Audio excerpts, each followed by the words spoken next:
Isang mapagpalang araw sa inyong lahat, lalong-lalo na sa iyo po, Ginoong Ravelo, at sa ating nagpapakitang turo, Binibining Iparageri. Ako nga po pala si Rowena Moreno at ngayong araw po na ito ay aking sasagutan ang dalawang katanungan na inyong itinalaga sa aming lahat na gagawin namin sa pamamagitan ng video na ito. At ang unang katanungan, ano ang epekto ng pragmatic sa epektibong komunikasyon?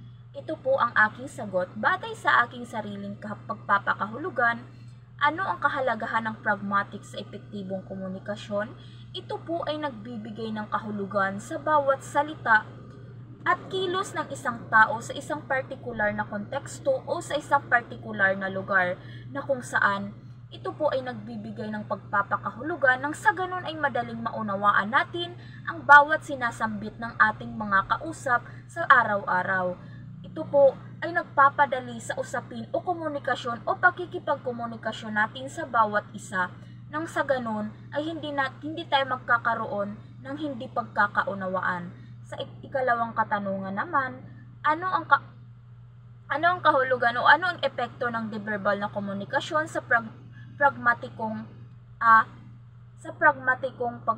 pagpapakahulugan? Ang aking kasagutan naman rito, ang epekto ng di-verbal na komunikasyon, una na rito ay hindi tayo magkakaroon ng pagkakaunawaan. Ito ay ang nagiging sanhi o nagiging dahilan ng pagkakaroon ng misinterpretasyon sa bawat isa sa atin, lalong-lalo na sa pakikipag-usap natin sa araw-araw. Ito ay nagbibigay sa atin ng maling konklusyon, maling akala at kung ano-ano pa. Dahil sa di-verbal na komunikasyon, hindi lahat ng tao ay maiintindihan tayo at hindi lahat ng tao ay maiintindihan ang lahat ng ating sinasambit kung gumagamit tayo ng di-verbal na komunikasyon. Yun lamang po at maraming salamat.